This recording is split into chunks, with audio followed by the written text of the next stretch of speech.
بارئ الخلائق أجمعين الحمد لله والصلاة على أهله والصلاة والسلام على سيد الأنبياء والمرسلين العبد المؤيد رسولنا المسدد المصطفى الأمجد الحبيب الأحمد النبي الأمي المكي المدني السراج المنير الكوكب الدري صاحب الوقار والسكينة المدفون بأرض مدينة سيدنا ونبينا وشفيع ذنوبنا طبيب قلوبنا وحبيب نفوسنا ومولانا أبي القاسم محمد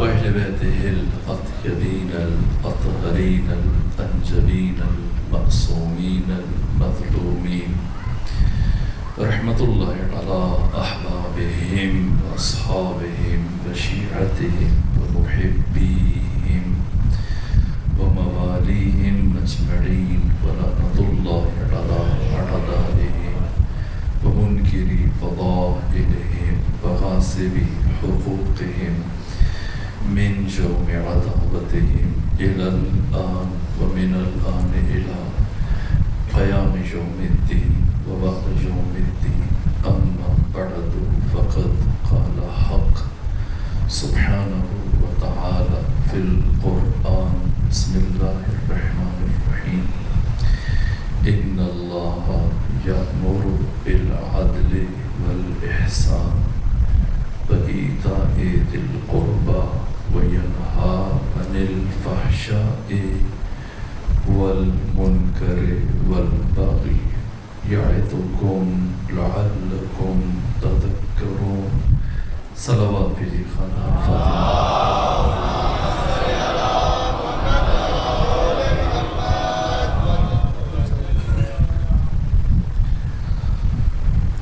خاندان سیدہ اور صلوات بھیج دیجیے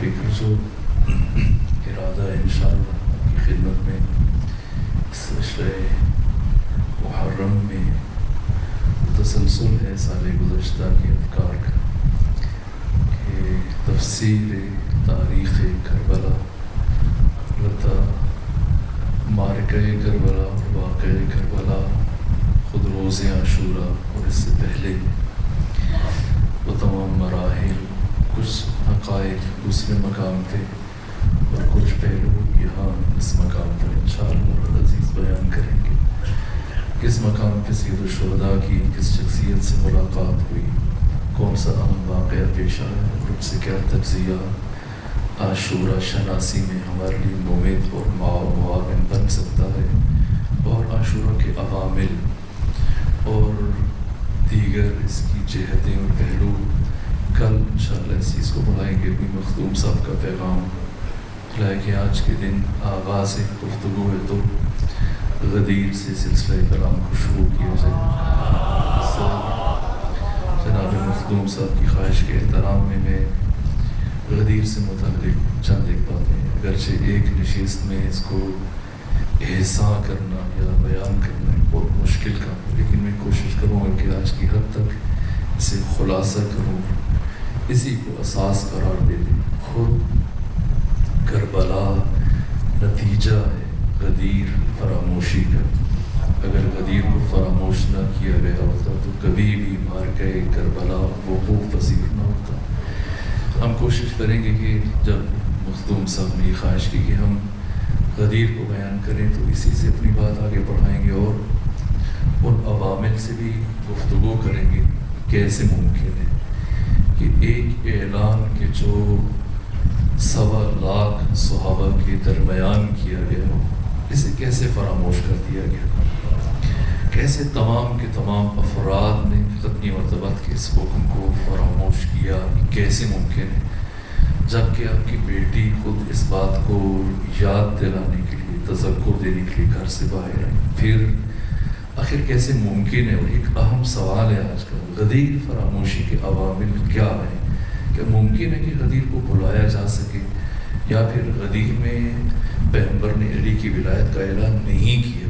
اگر کیا تو کیسے ممکن ہے کہ آپ کے جان نثار صحابہ جو آپ کے ساتھ قربانیاں دیتے رہے، سفر کرتے رہے، جنگیں لڑتے رہے، ہجرت کرتے رہے، زخم کھاتے رہے، مال قربان کیا، تو وہ پیغمبر اکرام اسلام کی وصیت کو کیوں کر فراموش کریں گے؟ ایک اہم سوال ہے، غدیر فراموشی کیسے ممکن ہے؟ یہ سوال بار بار خود سوشل میڈیا پر بھی اور باقی کتابوں میں یہ چیزیں لکھی جا رہی ہیں کہ کیسے ممکن ہے کہ پیغمبر نے ایک بات فرمائی اور اتنی بڑی جمعیت نے آپ کی وصیت کو نظر انداز کر دیا ہو. ممکن نہیں ہے. سو غدیر، خود غدیر سے متعلق بھی جو گفتگویں اور جو ابحاث اب شروع ہوئی ہیں، لازم ہے انہوں نے ایک اہم مسئلے کی طرف اشارہ کیا. تو میں کوشش کروں گا کہ آج کی حد تک جتنا بیان کر سکوں غدیر سے متعلق بات کروں. غدیر کیا ہے؟ حکم غدیر اور غدیر کے اندر جو ختمی مرتبہ نے پیغام دیا، یہ کب اللہ نے آپ کو منتقل کیا؟ اس لیے کہ یکم ذی قعدہ کو 10 ہجری کو جو آیت نازل ہوئی، اس میں حکم بیان نہیں کیا اللہ نے. اس میں خدا نے فرمایا کہ یا ایھا الرسول بلغ ما انزل الیک، اے رسول پہنچا دیجئے. کیا پہنچا دیجئے؟ ما انزل، یہ ما کہ جو آپ پر نازل کیا گیا. کیا نازل کیا گیا، کب نازل کیا گیا، یہ بیان نہیں کیا جا رہا. اس کا مطلب یہ کہ یہ حکم اس موقع پر خدا نے نہیں بیان کیا. اس موقع پر تذکر ہے، اس موقع پر یاد دہانی ہے. اس موقع پہ بتایا جا رہا ہے کہ جو پیغام آپ کو پہلے میں نے بلا کر دیا تھا، اب اس کی ابلاغ کا وقت آپ پہنچا ہے.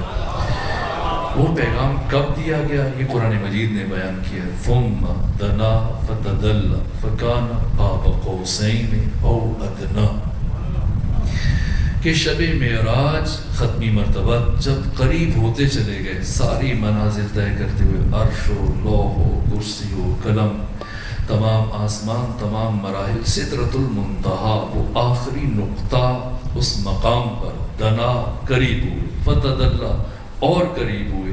کتنا قریب ہوئے؟ فکان قاب قوسین، اتنا قریب ہوئے کہ خدا اور مصطفیٰ کے درمیان 2 کمانوں کا فاصلہ رہ گیا. فکان قاب قوسین، لیکن اللہ قاب قوسین کہہ کے رکا نہیں، بلکہ فرمایا او ادنا، 2 کمانیں یا اس سے بھی کم. کتنا کم فاصلہ رہ گیا خدا اور مصطفیٰ کے درمیان؟ ایک خدا جانتا ہے، ایک مصطفیٰ جانتا ہے، ایک وہ جانتا ہے کہ جس کے لہجے میں خدا مصطفیٰ سے گفتگو کر رہا ہے.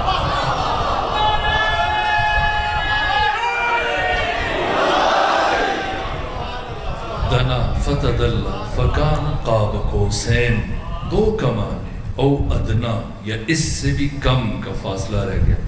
فکان قاب قوسین او ادنا. پھر کیا ہوا؟ اتنا قریب، جس پہ ہمارے پنجابی شعراء بھی لکھتے ہیں کہ حجے لتھا نہیں ہو اکھیاں دا چا، تو تھوڑی دیر اور ٹھہر جا. یا باقی شعراء جس طرح سے تفسیریں بیان کرتے ہیں کہ ایک شب عرش پر محبوب کو بلوا ہی لیا. یہ غم ہجر خدا سے بھی اٹھایا نہ گیا. ہجر و فراق کا تصور ہمارے ہاں، اس لیے کہ ہمارے ہاں قرب اور بعد جیسی کیفیتیں پائی جاتی ہیں. اللہ کے یہاں ایسی کیفیتیں نہیں ہیں. پھر اللہ کے یہاں احساسات نہیں ہیں. وہ دل نہیں رکھتا کہ احساسات ہوں، جذبات ہوں، عواطف ہوں. خدا سبحان ہے، احساسات سے ماورا، جذبات سے ماورا، عواطف سے بالاتر، خالق عقل، خدا حکیم. اس کے احساسات کا تصور نہیں کیا جا سکتا کہ ہم ہجر و فراق اور قرب و بعد کی بات کریں. پھر اتنا قریب بلایا کس لیے؟ دیکھنے کے لیے. اس سے مخفی کون سی چیز ہے؟ یہ قرآن یہاں پر پہنچ کر ثم دنا فتدلى فکان قاب قوسین او ادنا فاوحى الى عبده ما اوحى. پھر وحی کی. اب جبرائیل نہیں، جبریل چوتھے آسمان پر رک گئے. پیغمبر نے کہا بیت المعمور تک چلے، ساتھ چلے. اور جب پیغمبر نے فرمایا کہ آئے آگے آ جائیں، کہا لو دنوت انبلۃ لاحترقت، اگر یہاں سے ایک پورا برابر آگے بڑھو تو جل کر راکھ ہو جاؤ. اب جبرائیل تو نہیں، اس وحی میں جبرائیل شامل نہیں. قرآن 3 طرح سے نازل ہوا قلب مصطفیٰ پر. ایک حصہ جبرائیل کے ذریعے نازل ہوا، ایک حصہ براہ راست قلب مصطفیٰ پر نازل ہوا. تیسرا مرحلہ من وراء الجدار کی ایک الگ ابحاث ہے جو علوم قرآن میں کی جاتی ہے. تو یہ براہ راست وحی جس میں ملک غیر ملک کوئی ذی روح شریک نہیں، سہیم نہیں، کوئی فرشتہ نہیں، خدا ہے، مصطفیٰ ہے، اور قریب کیا اور قریب کیا.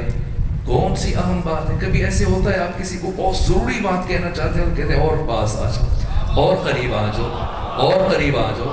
دنا فتدلّا فکان قاب قوسین، اور قریب آئے میرے مصطفیٰ، اور پاس آئے. کیا کہنا چاہتا ہے خدا؟ فَأَوْحَا إِلَىٰ عَبْدِهِ مَا أَوْحَا، پھر وحی کی، اور جو وحی کی وہ وحی کی. عجیب.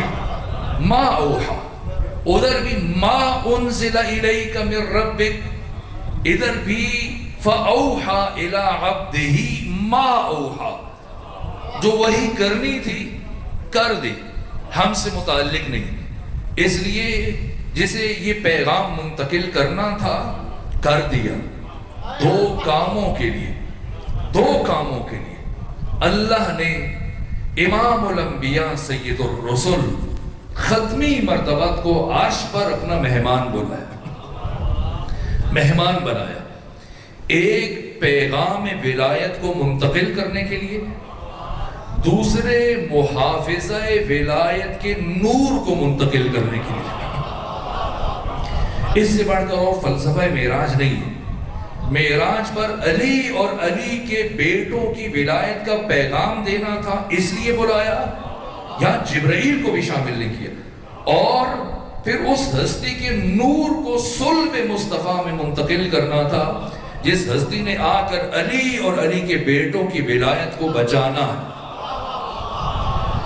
پیغام آ گیا اور ختمی مرتبت کے سینے میں. لیکن اب اس کے لیے ایک مناسب وقت درکار ہے، ایک ایسی فرصت جس میں یہ ابلاغ کیا جائے. وقت گزر رہا ہے، فتوحات حاصل ہو رہی ہیں، کامیابیاں حاصل ہو رہی ہیں، فتح مکہ، سب مراحل طے ہو گئے، غزوہ حنین طے ہو گیا، کامیابیاں ہوئی. اب ختمی مرتبت کی 63 سالہ حیات طیبہ میں سے 3 مہینے اور 28 دن باقی، اور پیغمبر حجرے میں، کسی زوجہ کے حجرے میں تہجد پڑھ رہے، اور دوران نماز تہجد جبرائیل نازل ہوئے، جبرائیل آئے. 2 مواقع ہیں جب جبرائیل نماز کے وسط میں قلب مصطفیٰ پر اترے. ایک جب سورہ العادیات نازل کرنی تھی، یہ بھی علی کے بارے میں. دوسرا جب یہ پیغام منتقل کرنا تھا، یہ بھی علی کے بارے میں. اور سورہ عادیات یہ دیکھیں تمام مفسرین نے لکھا، پیغمبر نے ادھر سورہ فاتحہ ختم کی، ساتھ بلا فاصلہ سورہ العادیات شروع کر دی. اب پیچھے اہل ملتان تو نہیں تھے، سرائیکی زبان بولنے والے تو نہیں تھے، ہندکو، پٹھوہاری، پنجابی، بلتی، گلگتی، پشتو بولنے والے نہیں تھے، عرب تھے. عرب سورہ فاتحہ ختم کی اور بلا فاصلہ اب گھوڑوں کا ذکر شروع ہو گیا کہ قسم ہے ان گھوڑوں کی جو صبح سویرے دشمن کے لشکر پر حملہ کریں.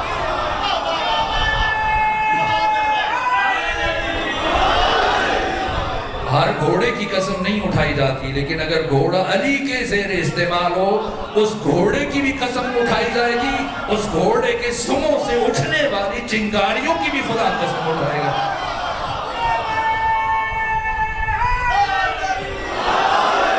بات نسبت کی ہے، بات گھوڑے کی نہیں ہے. یہ دیکھا جائے گا یہ گھوڑا کس ہستی کے ساتھ منسوب ہے. احترام نسبت کا ہے. اس لیے جیسے پیغمبر نے یہ سورہ پڑھا، صحابہ نماز میں حیران، پریشان، سرگردان، یہ کیا بات ہے؟ کون سے گھوڑے ہیں، کون سے گھوڑوں کی ٹاپوں کی قدموں سے نکلنے والی چنگاریاں، یہ کیسی بات ہے؟ کیونکہ یہ سورہ اس سے پہلے انہوں نے زبان ختمی مرتبہ سے نہیں سنا تھا. اور جیسی نماز ختم ہوئی تو سب سراپا گوش بنے ہوئے، سراپا حیرت بنے ہوئے آگے بڑھے، عرض کیا یا رسول اللہ یہ سورہ ہم نے پہلے تو نہیں سنا۔ فرمایا تم کیسے سنتے پہلے؟ اس لیے کہ اس سے پہلے نازل نہیں ہوا، یہ حالت نماز میں مجھ پر نازل ہوا، اور جیسے ہی مجھ پر نازل ہوا فاتحہ کے بعد میں نے ساتھ ساتھ پڑھنا شروع کر دیا۔ تم نے سن لیا، ادھر ختمی مرتبہ نماز پڑھا کر صحابہ کرام کے ساتھ باہر تشریف لائے مسجد نبوی سے، سامنے علی کے اور ان کے ساتھی آ رہے تھے اسی طرح سے گھوڑوں پر سوار۔ تو ختمی مرتبہ نے فرمایا اللہ انہی گھوڑوں کی ٹانپوں کی قسم اٹھا رہا ہے۔ یہ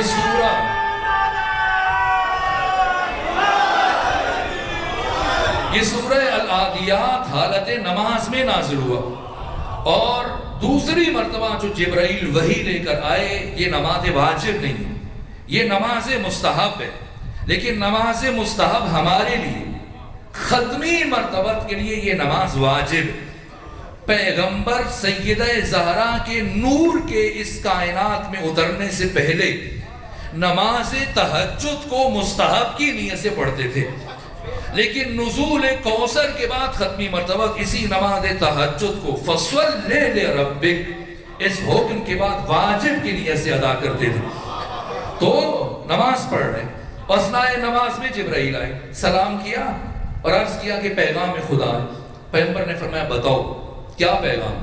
عرض کیا کہ حکم خدا یہ ہے کہ خلوت میں دیا جائے یہ پیغام۔ پیغمبر اس حجرے سے اٹھے اور گھر کے صحن میں آئے، اور خلوت تھی، داہنے بائنے کوئی نہیں تھا۔ فرمایا اب بتاؤ کیا پیغام ہے؟ جبرائیل نے یہ آیت پڑھی، یا ایھا الرسول، عجیب لب و لہجہ ہے، عجیب آغاز ہے، عجیب انجام ہے، عجیب اسلوب ہے اس قرآن کی اس آیت کا جو پورے قرآن سے منفرد ہے۔ رسول، اب آپ نے مجھے غدیر کا کہا تو آج مکمل نہیں ہو پائے گی، لیکن بہرحال اب اسے ناقص چھوڑنا بھی نامناسب ہے، تو جہاں تک پہنچے، جہاں تک نہ پہنچے پھر کل وہیں سے شروع کریں گے۔ تو یا ایھا الرسول بلغ، پہنچا دیجیے۔ یہ کیا انداز ہے؟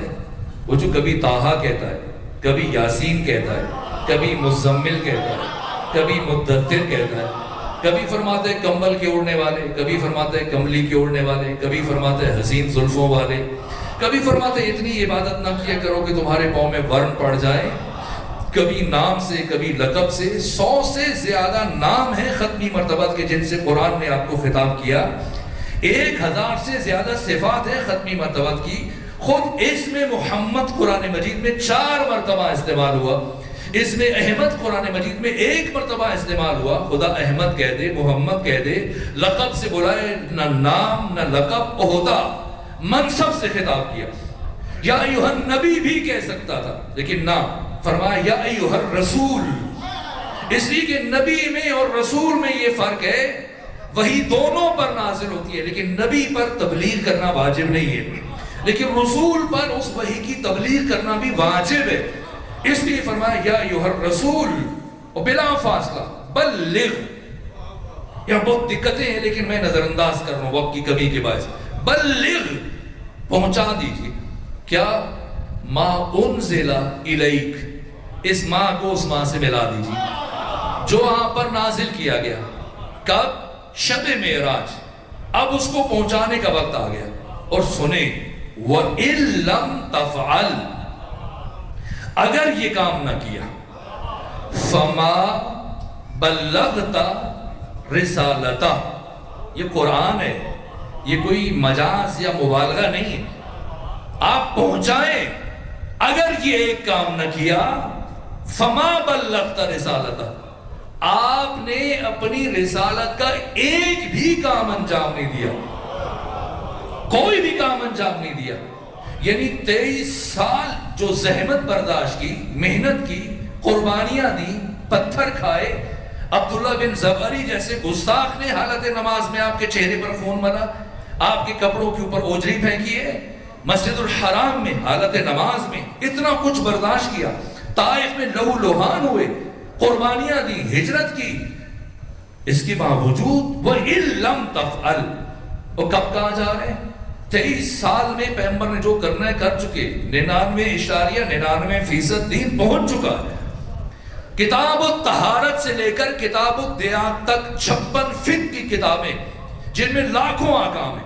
پیغمبر تمام احکام پوری جزیات کے ساتھ بیان کر چکے ہیں, کچھ بھی نہیں بچا ہے. اور خدا فرما رہے وَإِن لَمْ تَفْعَلْ, اگر یہ کام نہ کیا, فَمَا بَلَّغْتَ رِسَالَتَهُ, آپ نے اپنی رسالت کا کوئی بھی کام انجام نہ دیا. کیا خیال ہے امت کا, جبکہ قرآن بتا رہا ہے کہ تمام نبیوں کو 1,24,000 انبیاء کو جو نبوت ملی ہے, ختمی مرتبت کی نبوت پر ایمان لانے کے نتیجے میں ملی ہے. یہ قرآن بتا رہا ہے 313 رسولوں کی رسالت ختمی مرتبت کی رسالت پر ایمان لانے کی مرہون منت ہے. تو تمام نبیوں اور رسولوں کو جس نبی کے صدقے میں نبوت ملی, رسالت ملی, اس نبی کی اپنی نبوت محرز خطر میں, اس نبی کی اپنی رسالت محرز خطر میں. اور خدا تحدید آمیز لہجہ اختیار کرتے ہوئے فرما رہے وَإِن لَمْ تَفْعَلْ, اگر آپ نے یہ کام نہ کیا تو گویا آپ میرے نبی ہی نہیں ہیں.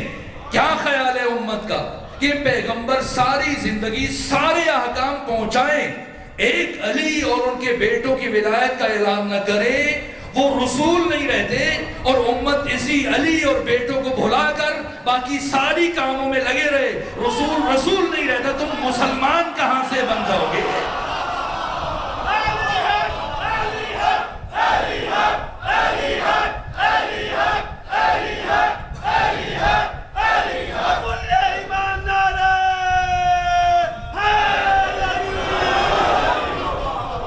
ختمی مرتبت امام الانبیاء سید الرسول کی پوری رسالت کو حق تعالی نے موقوف کر دیا ایک امر کی تبلیغ کے ساتھ کہ یہ ایک کام کریں. اگر نہ کیا تو امت کے لیے مقام فکر ہے, امت کے لیے لمحہ فکریہ کہ رسول اس ایک کام کو نہ کریں باقی سب پہنچا دیے تو رسول نہیں رہتے.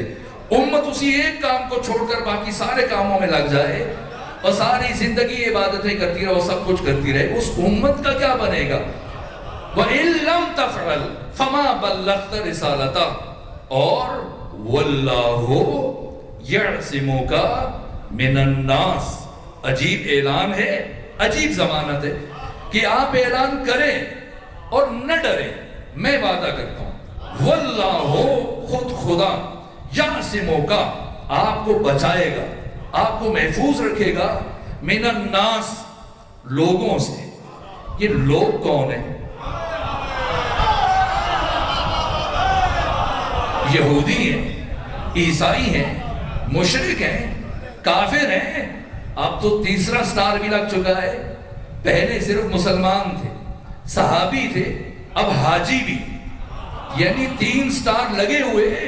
اور خدا فرما رہے وَاللَّهُ يَعْصِمُكَ مِنَ النَّاسِ, اللہ آپ کو لوگوں کے شر سے بچائے گا. یعنی ان صحابہ کے بیچ میں کچھ کالی بھیڑیں موجود ہیں, اور اس اعلان سے ان کی خواہشات کو زک پہنچے گی اور ان کے مفادات کو خطرہ ہے. تو آپ نہ ڈریں, مشکل اعلان ہے اور میں جانتا ہوں کہ مشکل ہے, لیکن آپ نہ ڈریں, اعلان کریں. اگر شر اٹھا تو ہم بچائیں گے. خدائے سبحان, پروردگار کی بارگاہ میں دست ادب جوڑ کے عرض کروں, پروردگار, اس سے زیادہ مشکل مرحلہ تو تب تھا کہ جب تیری توحید کے اعلان کی باری تھی. جب ذوالعشیرہ کا اہتمام تھا تو تب کہنا چاہیے تھا کہ وَأَنذِرْ عَشِيرَتَكَ الْأَقْرَبِينَ, انہیں بلائیں سب کو اور میری توحید کا پیغام دے. اور چونکہ پہلی دفعہ آپ ان کے بتوں کی کھل کر مخالفت کرنے لگے ہیں, لات, منات, حبل, عزا, ان کی نفی کرنے لگے ہیں, میری وحدانیت کا اعلان کرنے لگے ہیں, تو سنیں, آپ ڈریں نہیں, میری توحید کا اعلان کریں. اگر شر اٹھا تو ہم بچائیں گے. ضمانت جاری کرنی چاہیے تھی لیکن کی نہیں کی. غدیر سے شروع کریں, ذوالعشیرہ سے شروع کریں, پھر ساری جنگوں میں دیکھ لیں. بدر آسان تو نہیں ہے, چند مسلمان ہیں, اسلحہ بھی کم ہے, سامنے دشمن ہے, اور خود کیفیت ہے کہ یجادلونک فی الحق، حق کے مسئلے میں آپس میں جھگڑا کر رہے ہیں، لڑ رہے ہیں کہ کأنما یساقون الی الموت، گویا انہیں موت کی طرف زبردستی دھکیلا جا رہا ہے، چونکہ یہ چاہتے ہیں کہ ابو سفیان والے قافلے سے مٹ بھیڑ ہو، پتہ چلا کہ یہ تو مکہ والے آ رہے ہیں، تو پریشان ہیں، ایک دوسرے سے لڑ رہے ہیں اس پریشانی کے عالم میں کہ لشکر مختصر ہے، ایک دوسرے کی گریبان پکڑ رہا ہے۔ تب خدا تسلی کا لفظ نازل کرتا واللہ یعصمک من الناس، نہ ڈرے، اب پیچھے نہ ہٹیں، آگے بڑھیں، ہم آپ کو لوگوں کی شر سے بچائیں گے۔ یا پھر احد میں جب سب چھوڑ کے چلے گئے تو خدا فوراً سے جبرائیل کو بھیج کے وہی نازل کرتا کہ اگر چلے گئے آپ اکیلے رہ گئے تو نہ ڈرے، واللہ یعصمک من الناس۔ یا جنگ خندق میں، جنگ احزاب میں جب قرآن فرماتا ہے کہ اذ جاؤکم من فوقکم ومن اسفل منکم واذ زاغت الابصار، کہ جب آپ کے ساتھیوں کی آنکھیں اچھل اچھل کر حلقوم تک آ گئی، آپ کلیجے اچھل اچھل کر حلق تک آ گئے اور آنکھیں پتھرا گئی اور رب کے بارے میں بدگمانیاں کرنے شروع ہو گئے کہ پتہ نہیں خدا ہے بھی کہ نہیں۔ جب ساتھی ایسی بے یقینی کا شکار ہوئے تھے تب آپ وہی نازل کرتے کہ نہ ڈرے میرے حبیب، واللہ یعصمک من الناس۔ اگر عامر ابن عبدواد آ رہے تو ہم آپ کو لوگوں کی شر سے بچائیں گے۔ ہجرت کے موقع پہ بیان کرتے اور مواقع پر، غزوہ ذات السلاسل، غزوہ قریظہ، غزوہ بنی نذیر، غزوہ حنین، دوسرے مقامات پر، کیوں؟ توحید کی تبلیغ کی دفعہ ایسی کوئی ضمانت جاری نہیں کی، ختمی مرتبت کی نبوت و رسالت کی باری ایسی کوئی ضمانت جاری نہیں کی، لیکن جیسی علی اور علی کے بیٹوں کے اعلان کی باری آئی، خدا نے فرمایا اعلان کریں، اور اگر شر اٹھا تو ہم بچائیں گے۔ خدا سبحان اپنی توحید اور اپنے نبی کی نبوت کے اعلان کی دفعہ ایسی ضمانت جاری نہیں کی، تو علی اور علی کے بیٹوں کی ولایت کے اعلان کی دفعہ ایسی ضمانت کیوں جاری فرمائی؟ تو خدا کا جواب ہوگا کہ جب میری توحید اور میرے نبی کی نبوت اور رسالت کے اعلان کی دفعہ شر اٹھا تھا تو بچانے والا علی تھا۔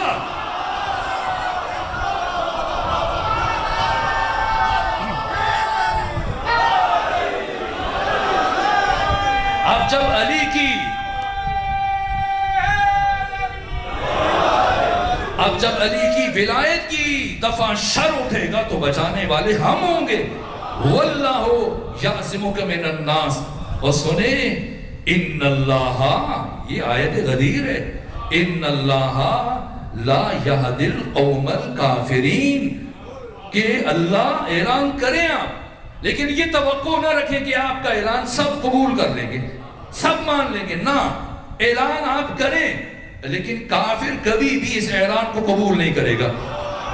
ان اللہ لا یہدی القوم الکافرین، کیا ہے پیمانے توحید اور کیا ہے معیار اسلام اور کیا ہے میزان ایمان کہ لوگ سمجھتے ہیں صرف لا الہ الا اللہ پڑھنے سے مسلمان ہو جائے گا، محمد الرسول اللہ پڑھنے سے مہمان ہو جائے گا، مسلمان ہو جائے گا، اور پھر آ کر علی اور اس کے بیٹوں کے مقابلے میں کھڑا ہو جائے پھر بھی مسلمان ہے۔ نہ، اس آیت میں خدا نے فرمایا کہ صرف لا الہ الا اللہ پڑھنے سے کوئی مسلمان نہیں ہوتا، صرف محمد الرسول اللہ پڑھنے سے مسلمان نہیں ہوتا۔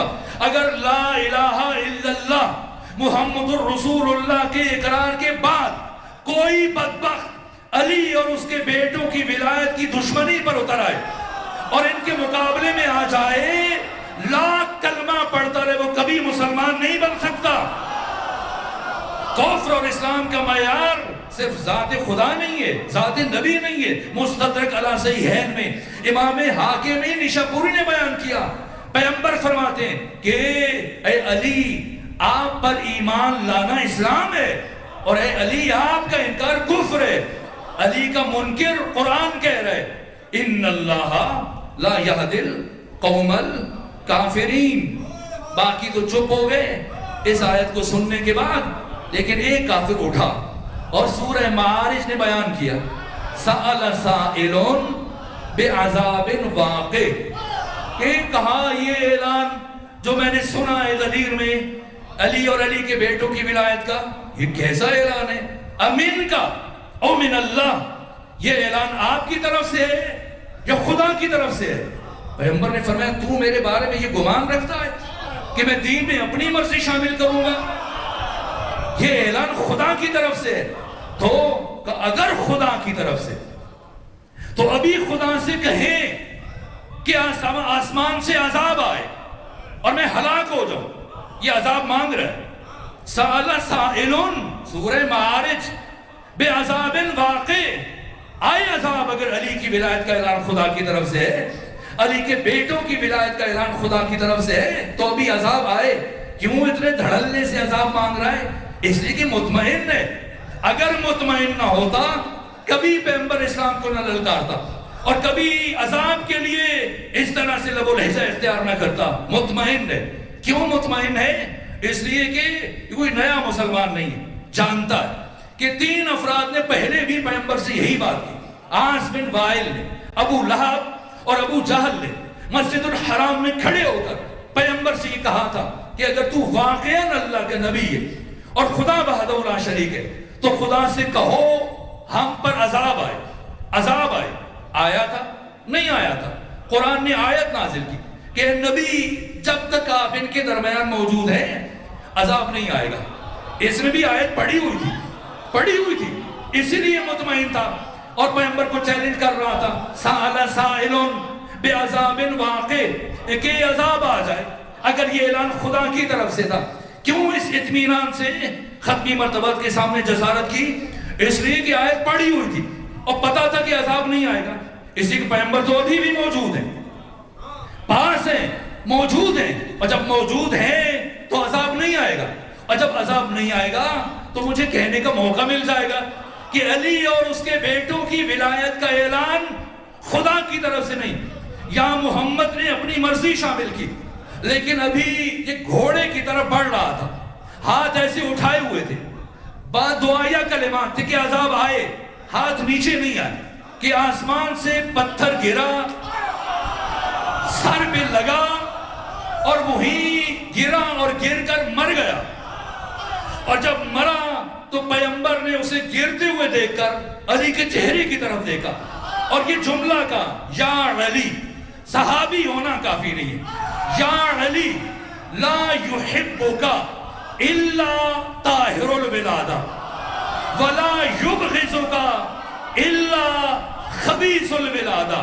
اے علی تم سے محبت صرف وہی رکھے گا جس کی ولادت میں طہارت ہوگی.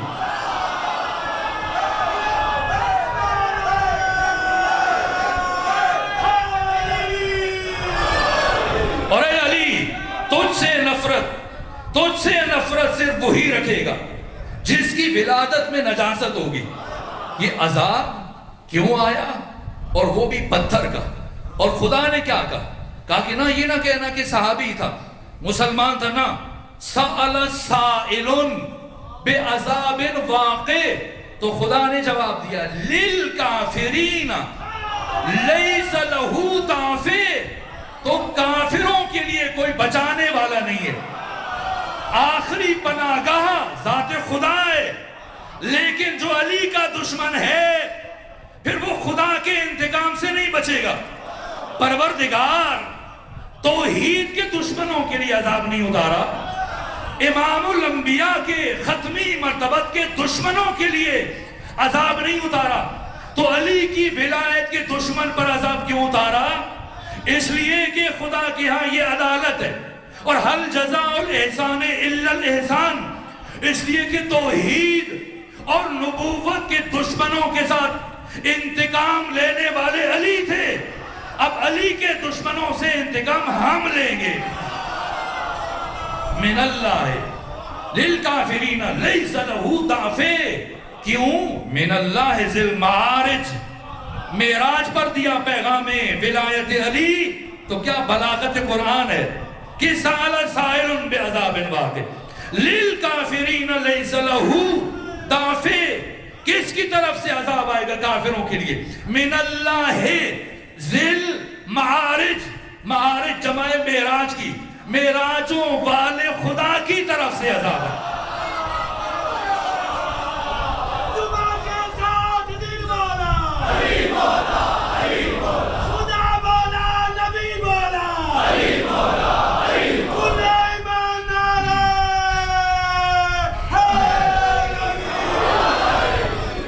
بلندیوں والے خدا کی طرف سے، اور عذاب بھی پتھر کا، لوہے کا ٹکڑا گر جاتا یا آگ کا شعلہ آ جاتا یا کسی اور طرح سے مر جاتا. یہ کنکری کیوں آئی؟ اس لیے کہ اللہ کے ہاں سنخیت پائی جاتی ہے.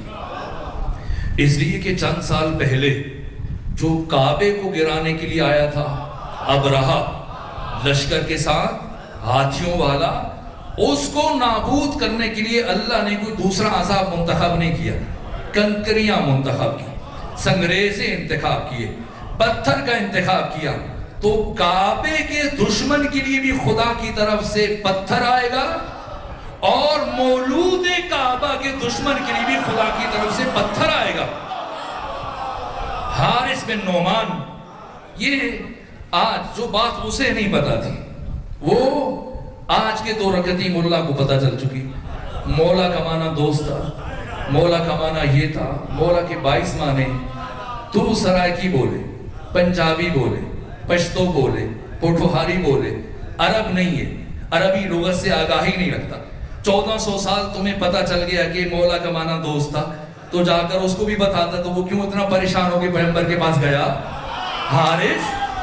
حارث بن نعمان فہری پنجابی تھا، سرائکی بولتا تھا، ہندو کو بولتا تھا، عرب تھا، عربی کو جانتا تھا. اگر مولا کا معنی دوست ہوتا تو کبھی اسے اتنی تکلیف نہ ہوتی. مولا کا معنی صرف مولا تھا، اس لیے تحمل نہیں کر سکا. تو اگر ممکن ہوا تو یہیں سے بات آگے بڑھائیں گے. جب حارث گرا، سیدہ بھی شامل تھی سفر میں، تو ایک جملہ پیغمبر نے کہا، ایک جملہ بی بی نے. مولا متقیان کو دیکھا، پیغمبر کو دیکھا، اور دیکھنے کے بعد کہا امیر المومنین یہ پہلا دشمن نہیں ہے، یہاں دشمنی کا اظہار ہوا، اب یہ دشمنی بہت دور تک جائے گی. اور ایسا ہی ہوا. ختمی مرتبہ چلے، غدیر کے اعلان سے لے کر پیغمبر کی رحلت تک یہ 3 مہینے سے زیادہ کا عرصہ کیسے گزرا میں عرض کروں گا. یہاں تک کہ کیا کیا مظالم ہوئے، عجیب مراحل ہیں. میں عرض کروں گا کس طرح سے ختمی مرتبہ کے قتل کے منصوبے بنائے گئے. اور جب وہ قلم دوات ختمی مرتبہ نے مطالبہ کیا، انکار کیا، پیغمبر نے اصرار کیوں نہیں کیا؟ کیوں فرمایا چلے جاؤ؟ کیا حکمتیں عرض کروں گا. لیکن یہ اعلان سبب بنا. ختمی مرتبہ دنیا سے گئے، اور آپ کی رحلت کے 3رے دن آپ کی بیٹی اسی اعلان کے دفاع میں دربار پہنچی. مجھ سے پہلے بھی میرے پیشرو یہی مصائب پڑھ رہے تھے. وقت نہیں کہ تفصیلی مصائب عرض کروں، چند منٹ باقی ہیں تو 2 جملے عرض کروں تاکہ مجلس مکمل ہو جائے. سیدہ آئیں، کیا انداز آنے کا، کیسا سفر ہے. ایک سفر کچھ دن پہلے بابا کے ساتھ کیا، لیکن اتنا طویل سفر کیا، جاتے ہوئے 10 دن لگے تھے، آتے ہوئے بھی وقت لگا، لیکن وہ سفر اتنا مشکل نہیں تھا. سیدہ کی زندگی کا مشکل ترین سفر چند قدم کا فاصلہ تھا، وقت نہیں لگا، لیکن اتنا مشکل سفر تھا. یہ کسی خطیب کی بات نہیں ہے، یہ شیخ عباس امی صاحب مفاتیح الجنان نے لکھا ہے کہ جب فاطمہ الزہرا گھر سے دربار جا رہی تھی، سر کے سارے بال سیاہ تھے، اور جب پلٹ کر آئیں تو بی بی کے سر کے سارے بال سفید ہو چکے تھے. کیا دیکھا، کیسا مرحلہ تھا. خطبہ دیا، ممکن ہوا تو آنے والے دنوں میں کچھ احوال عرض کروں گا. خطبہ دینے کے بعد 3 گھنٹے تک نامحرموں کے بیچ کھڑے رہنے والی فاطمہ، اس مختصر وقت نے بی بی کے بال سفید کیے. اس لیے کہ مصیبت کا تعلق احساس سے ہوتا ہے. جتنا جس کا احساس بلند ہوتا ہے اس کی مصیبت اتنی ہی زیادہ بلند ہوتی ہے جس بیوی کے لیے 18 سالوں میں ختمی مرتبہ ہر مرحلے پر جب بھی فاطمہ آئے پیغمبر احترام میں کھڑے ہو جاتے ہیں، چل کے جاتے ہیں، ہاتھ اپنے ہاتھوں میں لیتے ہیں، ہاتھ کا بوسہ لیتے ہیں، اپنی مسند پر بٹھاتے ہیں، خود کھڑے رہتے ہیں۔ جس بیوی نے 18 سال یوں گزارے ہوں، بابا کے جاتے ہی صرف 3 دن گزرنے کے بعد وہ بیوی کھڑی رہے، باقی سب بیٹھے رہے، یہ ایک بات ہی کافی ہے۔ قیامت تک رونے کے لیے یہ ایک بات کافی ہے۔ پھر بھی خطبہ دیا، اور خطبہ دینے کے بعد جب پلٹی واپس آ رہی ہیں، اب بھی اتمام حجت کر رہی ہیں۔ اس پیغام کی بقا کے لیے اللہ نے آپ کو بھیجا، اس لیے بی بی نے اپنے بابا والی روش اختیار کی، ایک ایک دروازے پر دستک دے رہی، وہ کوئی دروازہ نہیں کھول رہا۔ ایک صحابی نے کھولا، کس نے؟ معاذ بن جبل نے دروازہ کھولا، دیکھا سامنے سیدہ کھڑی، کہا بی بی آپ نے کیوں زحمت کی، مجھے بلا لیا ہوتا۔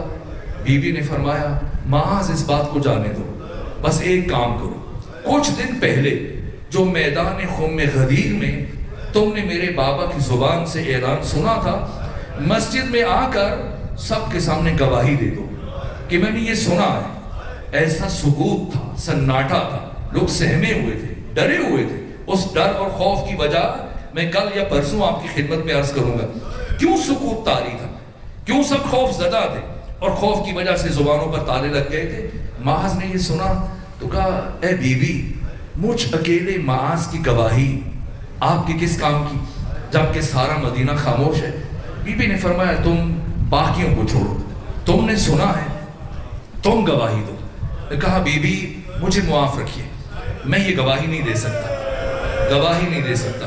یہ سنا، فرمایا اے معاذ یاد رکھنا، جب تک زندہ رہوں گی کبھی زندگی میں تم سے دوبارہ کلام نہیں کروں گا۔ یہ فرمایا آگے چلی، معاذ بن جبل کا بیٹا گھر میں داخل ہو رہا تھا، یہ آخری الفاظ اس کے کانوں سے ٹکرائے۔ باپ سے پوچھا نبی زادی کیوں آئی تھی؟ جواب دیا نصرت طلب کر رہی تھی۔ کہا آپ نے کیا جواب دیا؟ کہا میں نے عذر خواہی کر لی۔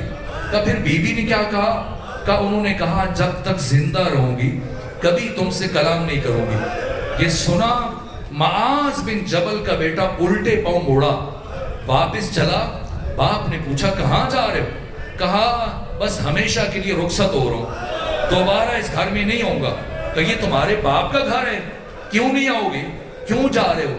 کہ میں نے پیغمبر کی زبان سے سنا تھا کہ اللہ کی رضا فاطمہ کی رضا میں، اللہ کا غضب فاطمہ کے غضب میں، جس گھر سے نبی کی بیٹی ناراض ہو کے چلی جائے میں اس گھر میں کبھی قدم نہیں رکھ سکتا۔ یہ باتیں دربار تک پہنچ رہی تھی، پریشانی بڑھ رہی تھی۔ مبادا اگر بی بی نے یہ نہضت آگے بڑھائی، لوگوں میں بیداری آئی، خوف چھٹا، ممکن ہے دوبارہ لوگ ہمارے خلاف اٹھ کھڑے ہوں۔ اس لیے حزب حاکم نے طے کیا کہ اس شمع ہدایت کو ہمیشہ کے لیے گل کر دیا جائے، اس چراغ ہدایت کو ہمیشہ کے لیے بجھا دیا جائے۔ چنانچہ ایک طرف قبیلہ بنی اسلم 700 شمشیر بردار، یہ اپنے گھوڑوں پر سوار بنو ہاشم کی گلی میں جمع ہو رہے ہیں، دوسری طرف 50 افراد جو حزب حاکم کی طرف سے آ رہے ہیں۔ یہ ایک عجیب کیفیت ہے، عجیب صورتحال ہے، عجیب منظر ہے بنو ہاشم کی گلی میں، پیغمبر کی گلی میں، نبی ذاتی کے گھر کے باہر عجیب آوازیں بلند ہو رہی ہیں۔ اور جو 50 افراد آئے حزب حاکم کے ہمراہ، ان میں سے ایک کو کہا جاؤ آگے بڑھو، دکل باب کرو، دستک دو۔ یہاں تک کہ دستک دی، نبی زادی اس سے پہلے کہ علی اٹھے، اٹھ کر مولا متقیان کے سامنے آ کے کھڑی ہوں اور کہا اے امیر المومنین، جب تک میرے بابا محمد مصطفیٰ زندہ رہے کبھی خود انہوں نے اپنے حق کے دفاع کے لیے تلوار نہیں اٹھائی، ہمیشہ آپ نے ان کا دفاع کیا، اس لیے کہ اس وقت روئے زمین پر حجت خدا میرے بابا تھے، اور آج روئے زمین پر حجت خدا آپ ہیں، اس لیے آپ خود اپنے حق میں تلوار نہیں اٹھائیں گے، آج نبی زادی آپ کا دفاع کرے گی۔ حضرت نے یہ سنا، پیچھے ہٹے، نبی زادی دروازے کے پاس آئیں، گفتگو کی، خیال کیا شاید میرے مقام کا خیال رکھا جائے گا، لیکن نہ، دھمکیاں شروع ہوئیں، اور کسی نے یہ کہا نبی زادی جلدی سے علی کو باہر بھیج دیں، مبادا ہم اس دروازے کو آگ لگا دیں گے۔ فرمایا اچھا تم اس گھر کو آگ لگاؤ گے جس گھر میں تمہارے نبی کی بیٹی رہتی ہے؟ کہا لگائیں گے، اگر علی کو نہ بھیجا گیا ہم اس دروازے کو آگ لگائیں گے۔ بس عزیزو مختصر کروں، قنفذ کسی کا اشارہ پا کر اس کی ایمان سے آگے بڑھا، در فاطمہ کو آگ لگائی، دروازہ جلنے لگا، لیکن یہ شخص خود کہتا ہے اپنے ہی لکھے ہوئے خط میں جو اس نے شام بھیجا تھا، شیخ عباس قمی صاحب مفاتیح الجنان لکھتے ہیں کہ اس نے جلتے ہوئے دروازے کو دھکے دینا شروع کیے، خود لکھا میں غصے میں اتنا بکھرا ہوا تھا کہ مجھ سے انتظار نہ ہو سکا، میں انتظار کرتا کہ دروازہ جل جائے، لیکن نہ، ابھی دروازہ جل رہا تھا اور میں جلتے ہوئے دروازے کو دھکے دے رہا تھا، یہاں تک کہ دروازہ گرا۔ مصائب وہی ہے، مقتل وہی ہے، الفاظ وہی ہیں، کیا کروں؟ یہ وہ مصیبت ہے جس پر اہل معرفت قیامت تک خون کے آنسو بہاتے رہیں گے۔ دروازہ گرا، اہل دل ہیں، دلوں پر ہاتھ رکھ کے مجھے بتائیں کیا یہ دروازہ زمین پر گرا؟ زمین پر گرا؟ کاش زمین پر گرا ہوتا، لیکن امام زمانہ زیارت ناہیہ میں فرماتے ہیں میں اس لمحے کو کبھی نہیں بھلا سکتا جب میری دادی فاطمہ زہرا جلتے ہوئے دروازے اور دیوار کے درمیان تھی، دروازہ گرا، بی بی کی آواز بلند ہوئی، فضا میری طرف بڑھو، میرا محسن شہید ہو چکا ہے، فضا میری پسلیاں ٹوٹ چکی ہیں۔ بس میرے عزیزوں آخری جملہ عرض کروں، یہاں تک کہ 50 میں سے 11 افراد اس دروازے کو رونگتے ہوئے اندر داخل ہوئے، اور 11 میں سے ایک فرد ہے جو آگے بڑھ کر چاہتا ہے کہ علی کے قریب پہنچے اور کسی طرح سے علی کو زبردستی مسجد اپنے ہمراہ لے کے جائے کہ علی کسی کی بیعت کریں، لیکن اس سے پہلے کہ وہ شخص علی سے قریب پہنچتا، جب کچھ قریب پہنچا، میں نے پڑھا شیخ عباس قمی نے لکھا ایک مرتبہ نبی زادی اس زخمی حالت میں، شکستہ پہلو کے ساتھ، ٹوٹی ہوئی پسلیوں کے ساتھ اٹھی